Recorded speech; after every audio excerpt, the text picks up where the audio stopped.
Hi friends. இந்த வீடியோவோட intention என்ன அப்படின்னா, இப்போ சமீபத்தில் ஒரு தகவல் வந்திருக்கு. தகவல்னா ஒரு டேட்டா. என்னன்னா, கிட்டத்தட்ட 10 கோடி புது டிமேட் அக்கௌண்ட் ஆரம்பிச்சிருக்காங்க. நிறைய புதியவர்கள் 10 கோடி பேர் உள்ளே வந்திருக்காங்க அப்படின்னு ஒரு டேட்டா சொல்லுது. அந்த டேட்டா பற்றி விவரம் வேண்டாம். கண்டென்ட் என்னன்னா, நிறைய பேர் புதுசாக உள்ளே வராங்க மார்க்கெட்டுக்குள்ளே. மார்க்கெட் பற்றின அவேர்னஸ் ஜாஸ்தி ஆகுது அப்படிங்கிற கண்டென்ட் மட்டும்தான் இப்போ நம்ம பேச போகிறது. புதுசாக வந்திருக்கிறவங்களுக்கான சில கோல்டன் ரூல்ஸ் தான் இந்த வீடியோவில் பார்க்க போகிறோம். நீங்கள் என்னென்னலாம் பண்ணால் மார்க்கெட்டில் ரொம்ப வருஷம் இருந்து சம்பாதிக்கலாம், என்னென்ன பண்ணீங்கன்னால் டோட்டலாக அப்படிங்கிறத தான் இந்த வீடியோவில் பார்க்க போகிறோம். கொஞ்சம் லென்த்தாக தான் இருக்கும். ஒரு மெகா சீரியல் பார்க்குறோம், 1/2 hour, நமக்கு ஏதாவது 10 பைசா பிரயோஜனம் இருக்காதுல்ல. அதே மாதிரி இந்த வீடியோவில் பார்த்தீங்கன்னா நடுவில் ஆடெல்லாம் வரவே வராது. ஆடெல்லாம் பொறுத்துக்கிட்டு பார்க்கணும்னு அவசியமே கிடையாது. அதனால் ஃபஸ்ட்டு ஒரு ஆட் வரும், அதுக்கப்புறம் ஆடே வராது. அதனால் இந்த 20 நிமிஷமும் முழுக்க முழுக்க உங்களுக்கானது. ஸோ இதை கவனமாக பாருங்கள். ஓகே. மார்க்கெட்டோட இயல்பு அப்படின்னா என்ன? அதில் சிஸ்டமேட்டிக் இன்வெஸ்ட்மெண்ட் பிளான் அப்படின்னு ஒரு பிரமாதமான விஷயம் இருக்குது. ஸ்டாக் மார்க்கெட் என்பது கண்டிப்பாக ஃபார் லாங் டேர்ம் இன்வெஸ்ட்மெண்ட் அப்படிங்கிறது தான். உங்கள் கோலாக யார் யாருக்கு இருக்கோ அவங்கெல்லாம் கண்டிப்பாக ரொம்ப வருஷமாக ஜெயிச்சிருக்காங்க. நான் ஒரே மாதத்தில் 10% பண்ண போகிறேன், ஒரே வருஷத்தில் கேபிட்டல் டபுள் ஆக்க போகிறேன்ற இன்டென்ஷனோடு உள்ளே வரவங்க 99% கண்டிப்பாக அவங்களோட கேபிட்டலை இழக்கிறதுக்கு தான் வாய்ப்பு இருக்கிறது. இதை புதுசாக வரவங்க கரெக்டாக முதல்ல புரிஞ்சுக்கணும். ரெண்டாவது, இந்த சிஸ்டமேட்டிக் இன்வெஸ்ட்மெண்ட் பிளான் அப்படிங்கிற விஷயமே சில பேருக்கு பிரமாதமாக ஒர்க் ஆகுது. ஆனால் சில பேருக்கு சிஸ்டமேட்டிக் இன்வெஸ்ட்மெண்ட் பிளான் தாங்க பண்ணேன், ஆனால் மட்டும் என் போர்ட்ஃபோலியோ க்ரோத்தே ஆக மாட்டேங்குது அப்படின்னு சொல்கிறாங்க. அதுக்கு என்ன ரீசனாக இருக்கும் அப்படிங்கிறத தெளிவாக எக்ஸ்பிளைன் பண்ணுறதுக்கு தான் இந்த வீடியோ. ஒரு டேட்டாவோட சில டேட்டாவோட பார்க்குறோம், அதை நம்ம எப்படி அப்ரோச் பண்ணணும் அப்படிங்கிற பக்கா கிளாரிட்டி புதுசாக வந்திருக்கிறவங்களுக்கு கண்டிப்பாக கொடுக்கும் இந்த வீடியோ. இப்போது நம்ம நிஃப்டி 50 இண்டெக்ஸ் அப்படிங்கிறதோட 20 இயர்ஸ் ரிட்டர்ன் பார்க்க போகிறோம். அதாவது 2004லேருந்து ஆரம்பித்து 24 வரைக்கும் 21 வருஷம் என்னென்ன மாதம் என்னென்ன ரிட்டர்ன் கொடுத்துருக்கு. ஏன்னா சிஸ்டமேட்டிக் இன்வெஸ்ட்மெண்ட் பிளான் அப்படிங்கிறது எவ்ரி மந்த்து கட்டிக்கிட்டு இருக்கிற விஷயம். ஒரு நீங்கள் ஈக்விட்டியில் இன்வெஸ்ட் பண்ணுறீங்க அப்படின்னா குறிப்பிட்ட ஸ்டாக்கில் ஒவ்வொரு மாதமும் கரெக்டாக வாங்கிட்டே இருக்கிறது தான் சிஸ்டமேட்டிக் இன்வெஸ்ட்மெண்ட் பிளான் அப்படிங்கிறது. இல்லைன்னா மியூச்சுவல் ஃபண்டில் கரெக்டாக ஏதோ ஒரு ஃபண்டை ஒரு ஃபண்டோ 2-3 ஃபண்டோ உங்கள் சௌரியத்துக்கு தேர்ந்தெடுத்து கரெக்டாக சிஸ்டமேட்டிக்காக ஒரு குறிப்பிட்ட தொகையை போட்டுக்கிட்டே வர்றது தான் சிஸ்டமேட்டிக் இன்வெஸ்ட்மெண்ட் பிளான் அப்படிங்கிறது. இப்போ 2004 பார்த்தீங்கன்னா ஜான்வரி மந்த்து 3% மைனஸு, அடுத்து மைனஸு, அடுத்து மார்ச் மாதம் மைனஸு, அடுத்து ஏப்ரல் மாதம் சும்மா ஒரு 1% ப்ளஸ்ஸு, ஆனால் மே மாதம் 17% மைனஸ் ஒரே மாதத்தில், அடுத்து கொஞ்சம் ப்ளஸ்ஸு 8% ப்ளஸ்ஸு, இப்படி தான் வந்திருக்கு. அந்த வருஷ கடைசியில் பார்த்தீங்கன்னா 2004ஓட லாஸ்ட் கீழே இருக்கா, 2004ஓட லாஸ்ட் இந்த ஆரோ மார்க் காட்டுறேன்ல அங்கே கீழே பார்த்தீங்கன்னா வருஷத்தில் கூட்டி கழிச்சு கடைசியில் என்னடா நெட் ரிசல்ட்டுன்னு பார்த்தால் 10.68% ப்ராஃபிட்டு. அடுத்து 2005 இதே மாதிரி பார்த்தீங்கன்னா ஒவ்வொரு மாதமும் ப்ளஸ் ஆகிருக்கும் மைனஸ் ஆகிருக்கும், மாறி மாறி தான் வரும். அந்த ப்ளஸ்ஸாக இருக்கிறதெல்லாம் க்ரீன்லையும், ரெட்டு மைனஸாக இருக்கிறதெல்லாம் பிங்க்லையும் போட்டிருக்காங்க இந்த வெப்சைட்டில். ப்ரைம் இன்வெஸ்டர் அப்படின்னு ஒரு வெப்சைட்டு. இந்த இதுக்காக தான் நானே தேடி பார்த்தேன், இந்த வெப்சைட்டை பற்றி எனக்கு தெரியாது. இந்த மாதிரி டேட்டான்னு போட்டேன், கூகுளில் வந்தது. இதை நான் கிராஸ் செக்கும் பண்ணியிருக்கேன். இது அப்படியே நம்ம நம்புறதில்லை, இந்த விஷயத்தையுமே கிராஸ் செக் பண்ணிட்டு தான் பப்ளிக் ஃபாரமில் சொல்ல முடியும். இப்போ எதுக்காக நான் சொல்ல வரேன்னா, இந்த மாதிரி ஒவ்வொரு மாதமும் இங்கெல்லாம் பார்த்தீங்கன்னா 2008, இப்போ நான் அதை தான் சொல்ல வேண்டிய டாப்பிக்கு. ஏன்னா இப்போ எல்லாருமே கொரோனா பீரியடுக்கு அப்புறம் 2020க்கு அப்புறம் மார்க்கெட்டுக்குள்ளே வரீங்க. நீங்கள் பெரிய ஃபால் இது வரைக்கும் பார்க்கல. ஏன்னா இப்போ ஃபால்ன்றதே வரல. இப்போ வந்துட்டு இருக்கிறதுலாம் வரும் 5% 10% கரெக்ஷன் மட்டும்தான். இந்த கரெக்ஷனுக்கு ஐயோ அப்போ என்ன சார் மார்க்கெட் இவ்வளோ இறங்குது, எப்போ சார் இவ்வளோ வர முடியும்னு இவ்வளோ கவலையாக கேள்விகள் வருதுன்னா, உங்களுக்கெல்லாம் என்னென்னா மார்க்கெட்டுங்கிறது இறக்கத்தை நீங்கள் பார்த்தது கிடையாது. வெறும் கொரோனாலேருந்து இவ்வளோ ஏறி இருக்குது இவ்வளோ ஏறி இருக்குது அதை மட்டும் பார்த்துட்டு தான் மார்க்கெட்டுக்குள்ளே வரீங்க. ஆனால் மார்க்கெட்டுங்கிறது ப்ளஸ்ஸு மைனஸ் எல்லாமே இருக்கும். சமயத்தில் மரண வலியை கொடுக்கும். அதையும் நம்ம தாங்கி கரெக்டாக பண்ணால் மட்டும்தான் மார்க்கெட்டில் ஜெயிக்க முடியும் அப்படிங்கிறத ப்ராக்டிக்கலாகவும் டேட்டா வைஸும் ப்ரூவ் பண்ணுறதுக்கு தான் இந்த வீடியோ. ஸோ ரொம்ப யூஸ்ஃபுல்லாக இருக்கும். கொஞ்சம் லென்த்தாக இருந்தாலும் பொறுமையாக பாருங்கள், ரொம்ப ரொம்ப யூஸ்ஃபுல்லாக இருக்கும். ஓகே. ஸோ இப்போ 2008 பார்ப்போம் என்ன நடந்தது. அதுக்கப்புறம் கொரோனா பீரியடு 2020 கொரோனா பீரியடு ரெண்டு தான் பெரிய ஃபால் ஆக்சுவலாக. அதை பார்த்துருவோம். ஓகே. இப்போ 2008 பார்த்தீங்கன்னா ஜான்வரி மாதம் எடுப்பில் 18% மைனஸு, அடுத்து ஜூனில் 17% மைனஸு, அதே மாதத்துலேயே. அடுத்தது செப்டம்பர் 10% மைனஸு, அக்டோபர் 26% மைனஸு, நிஃப்டிங்க 40%. இப்போ இது வரைக்கும் நம்ம பார்த்ததெல்லாம் வெறும் 8% 10% ஃபால் தான். அது எவ்வளவுல கிட்டத்தட்ட 5-6 மாசத்துல வெறும் 10% கரெக்ஷன் வந்ததுக்கே இவ்வளோ பதட்டம் வருது பல பேருக்கும். ஆனால் 2 மாசத்துல 40% விழுந்திருக்கு மார்க்கெட்டு. ஓகேயா, இங்கே பாருங்க 36% விழுந்திருக்கு 2 மாசத்துல. இதெல்லாம் கிராஷ், கரெக்ஷன் கிடையாது. ஓகே, அந்த ஒரு வருஷம் மட்டும் 51% மைனஸ் ஆயிருக்கு. அப்போ எல்லா பேரும் என்ன, 1,00,000 ரூபா போட்டிருந்தால் கிட்டத்தட்ட 50,000 ரூபா மைனஸ் காட்டும். 50,000 ரூபா போச்சு உங்கள் கேபிட்டலில், பாக்கி 50,000 தான் இருக்குன்னு காட்டும் போதும் தொடர்ந்து முதலீடு பண்ணணும். அந்த தைரியம் வேணும், அந்த புரிதல் வேணும். அதை சொல்கிறதுக்கு தான் இந்த சார்ட்டு, இந்த வீடியோ. ஓகே, உண்மையிலே இவ்வளோ விழுந்திருக்கா, இல்லை இவங்களா போட்டிருக்காங்களா, சார்ட்லேயே பார்த்துருவோம். சார்ட்டு போய் சொல்லாதில்ல, என்ன என்எஸ்சி டேட்டா அது. ஸோ ட்ரேடிங் வியூ அப்படிங்கிற வெப்சைட்டில் நிஃப்டி 50 இண்டெக்ஸ், ஓகே, இண்டெக்ஸ் தான் நான் பார்க்குறேன். எந்த மாதம், கரெக்டாக செப்டம்பர் 2008. கீழே பார்த்தீங்கன்னா டேட்டு வரும். இந்த இடத்துல பார்த்தீங்கன்னா டேட்டு சரிதா, நான் ஒவ்வொரு கேனில் நகத்த டேட்டும் மாறும் கீழே. இதில் பாருங்கள் 2008 செப்டம்பர். ஓகே, இங்கே மேலே பாருங்கள், இதிலே போட்டிருப்பாங்க. அந்த டேத்துலேயே எவ்வளோ மைனஸ்ன்றது போட்டிருப்பாங்க. எவ்வளவு, 10.6% மைனஸு செப்டம்பர் மாதம். அக்டோபர் மாதம் இந்த இருக்கா மேலே பாருங்கள், இந்த இடத்துல பாருங்கள் 26% மைனஸ் வரும். இந்த கேண்டிலுக்கு நேராக பாருங்கள், இந்த பாருங்கள் 26 ஒரே மாதத்தில் 26% மைனஸ் கிராஷு. 2 மாதத்தில் இங்கேருந்து ஆரம்பித்து இவ்வளோ தூரத்தில் இவ்வளோ இறங்கியிருக்கு. அப்படி தான் இருக்கும். ஆனால் 2009 இப்போ எவ்வளவு, 51% மைனஸ். உங்கள் போட்ட கேபிட்டல் 1,00,000 ரூபா போட்டிருந்தீங்கன்னா, அதாவது மாதம் போட்ட தொகை 1,00,000 ரூபாய் இருக்குன்னால் 51% மைனஸ் காட்டும். கிட்டத்தட்ட 50,000 தான் இருக்குது, பாதி தான் இருக்குது உங்கள் காசு அப்படின்னு காட்டும்.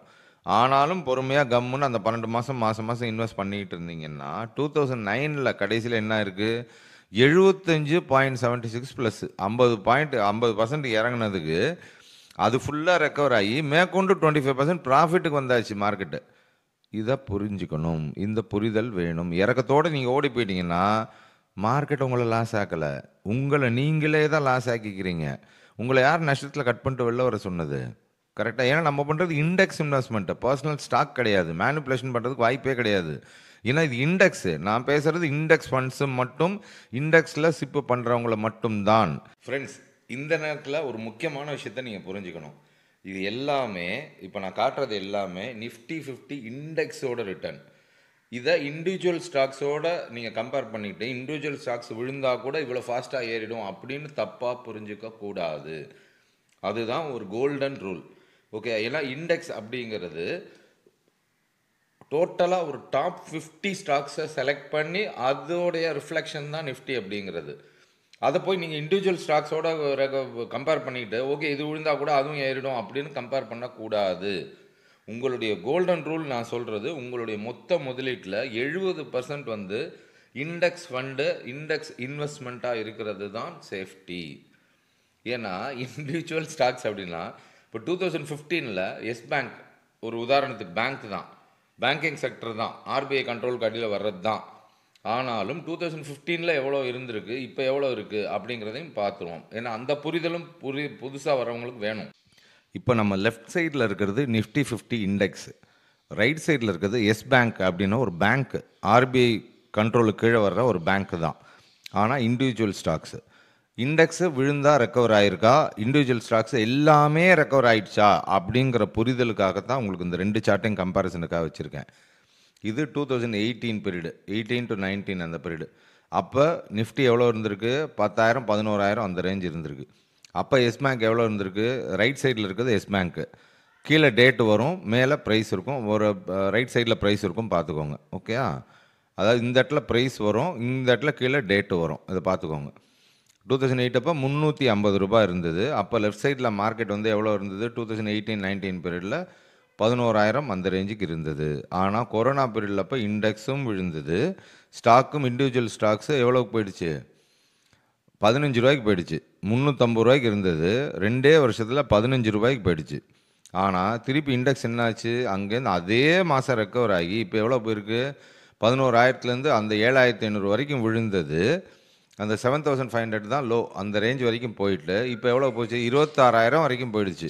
பட் இது விழுந்தது தான், இன்னமும் அந்த 18 ரூபாய் ரேஞ்சில் தான் இருக்குது. நான் 5 வருஷமாகவும் அதுக்கு தான் இண்டிவிஜுவல் ஸ்டாக்ஸை விட இண்டெக்ஸில் இன்வெஸ்ட்மெண்ட் தான் எப்பயுமே பெட்டர் அப்படிங்கிறது. அந்த புரிதல் உங்களுக்கு வேணும். ஸோ இண்டெக்ஸ் விழுந்தா எந்திரிச்சா எல்லாமே எந்திரிச்சிரும் அப்படின்ற புரிதல் உங்களுக்கு இருக்கக்கூடாது. அது ஒரு தவறான புரிதல் அப்படிங்கிறதுக்காகத்தான் இந்த கம்பேரிசன் சார்ட் காட்டுறேன் உங்களுக்கு. அந்த மாதிரி இண்டிவிஜுவல் ஸ்டாக்ஸில் இன்வெஸ்ட் பண்ணுறதை பற்றி நான் பேசவே இல்லை. அதுக்கான டேட்டா இது கிடையாது. இது ஒன்லி இண்டெக்ஸில் இன்வெஸ்ட் பண்ணுறவங்களுக்கு, இண்டெக்ஸ் ஃபண்ட்ஸில், மியூச்சுவல் ஃபண்டில், இண்டெக்ஸ் ஃபண்டில் இன்வெஸ்ட் பண்ணுறவங்களுக்கு என்ன ரிசல்ட்டுங்கிறத தான் இங்கே பார்க்குறோம். இண்டிவிஜுவல் ஸ்டாக்கை பற்றி அல்ல மக்களே, அதை புரிஞ்சுக்கோங்க.